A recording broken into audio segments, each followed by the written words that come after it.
What's up, everybody? Happy Wednesday. Hope all you're having a great day so far today. Getting into this episode of GH, I am so happy that Trina and Spencer are still going on this trip to New York because I was scared of shit. I thought Esme was really about to ruin their plans because she's sitting there telling Spencer, "Oh, you can't go." Excuse me? I knew that little heifer was gonna try to come up with something. And of course, I knew she was gonna try to use Ace as an excuse for him not to go. Talking about that boy got chicken pox, the daycare called or whatever, and he must have got chicken pox. Thank God it was a false alarm and some other boy just got poison ivy. I said, thank you, God. Cause I was getting tight. You know what I mean? And I was about to get mad for Trina at first. Like, she done sat here, still got schoolwork to do. She done packed her bags, putting school to the side for a second to go on this trip, and you canceling. So I'm glad that he finally, he got them another flight or whatever, and their plans didn't get ruined. I said, thank God. I would have been pissed because Esme, she gonna stop at nothing to try to ruin this for them. And I said, nope, the devil is a lie. Whenever you try to do something good in your life, the devil always busy. I'm like, Esme, you ain't stopping nothing over here, witch. So anyway, moving on from that, I was so freaking happy when Sasha confronted Gladys. I was so happy. I said, thank God she confronted her. I was ready for her to beat Gladys' ass, but I'm glad she tore into her. I really am. I'm happy she tore into Gladys because Gladys needed it.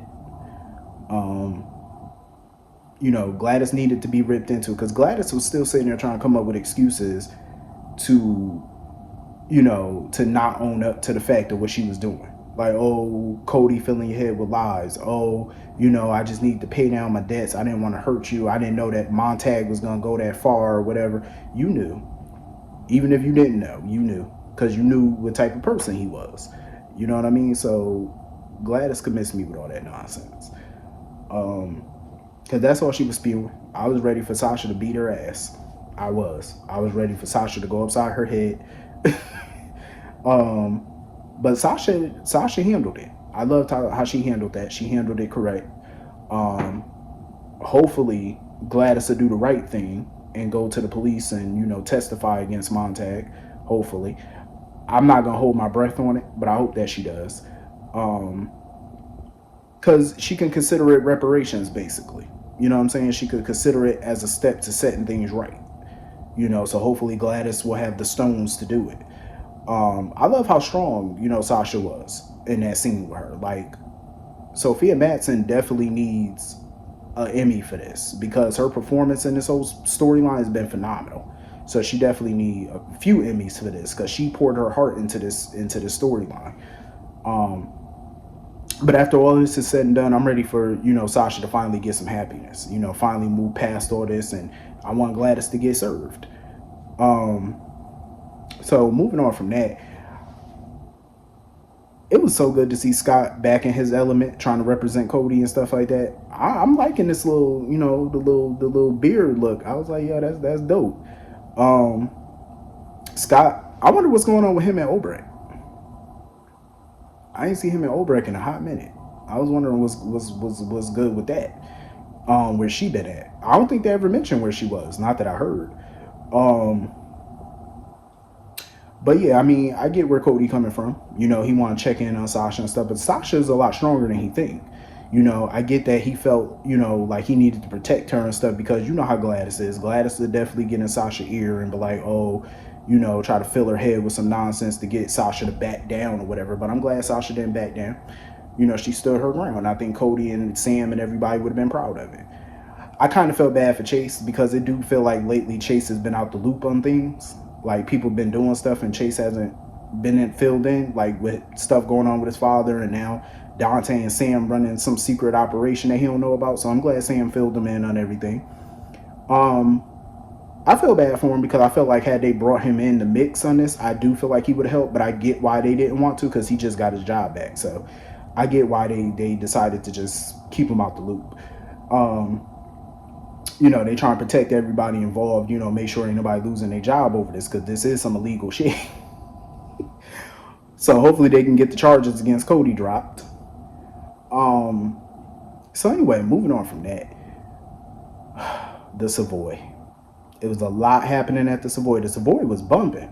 See, that's why this should be an example of why Curtis shouldn't sell the club. I know he's still thinking about Selena's offer, but this is why he should remain at the club, because look what happened. The club was dead when he wasn't there. You know what I'm saying? It was barely anybody in it, and now that he's back and he promoted it and stuff, he promoted Ned's Performance and whatnot, it's going great. You know, it's filled with people. Everybody's there. You know, Ned rocked the house. And I love that little scene with him and BLQ where she finally gets to see her dad in his element, you know, his Eddie Main element, get to see him, you know, perform and stuff. Even Tracy came out. Tracy was so fucking rude to Michael. Tracy was rude as shit. Michael was trying to be nice. She was like, "Oh, it was nice of you to come out and support your son." She said, "Mind your business." Tracy is such a witch, yeah. She said, "Mind your business." But even she loved seeing Ned on stage, you know, performing and stuff. Even she cracked a smile.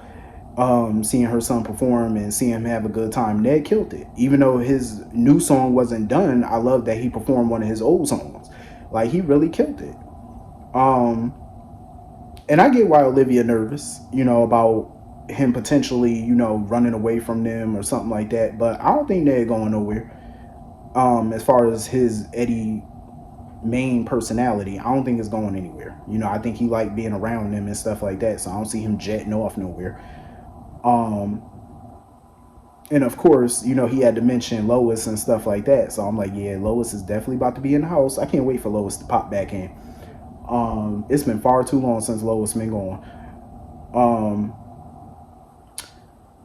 But moving on from that, it's some shit that's about to go down between Blaze and Christina. I could see it because Blaze was asking her about her boyfriend and stuff like that. She was like, "Oh God, no, I don't have one," and da da da da.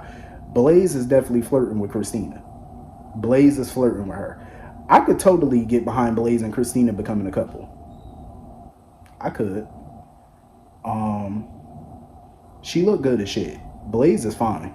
I ain't gonna lie. Blaze and Christina are both sexy as shit. Now if we could get some hot action between them in the bedroom, I'd be happy as shit. I might start them with an OnlyFans or something. They look good. And you know, Christina had to set that shit up on purpose because she wanted Michael to see how Molly and TJ are towards her and stuff like that. She went over there and congratulated Molly, like, "Oh, congratulations on the baby" and stuff. Molly pretty much ain't say nothing to her, and TJ just rolled his eyes or whatever. I'm like, what is with y'all attitude towards this girl? She came over and congratulated you and walked away, and y'all sitting there copping attitude with her? Like, this whole beef between Molly and Christina is so old because I don't understand where is this coming from.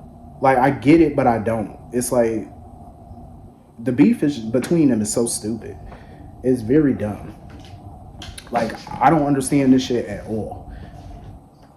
And I really wish that they would fix it.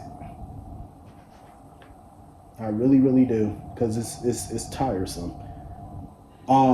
Speaking of Molly, I love that they brought this actress on to play Molly. She looks like she could be Molly. You know what I'm saying? Like I said before, there's no shade to the other actress that played Molly, but she was just too old to play that role.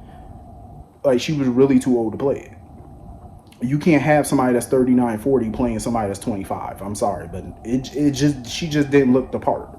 You know what I'm saying? I feel like she could be good on the show in another role, but as Molly, I just didn't see her as a fit. But this new one, I like her so far.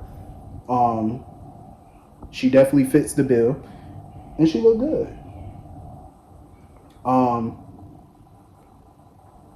So anyway, I think that's everything in this episode. It was mainly about the party at the Savoy and stuff like that, but it was dope. This episode was pretty good. I don't know why Michael was fussing over Willow so much. I'm like, sir, let that woman get out the house.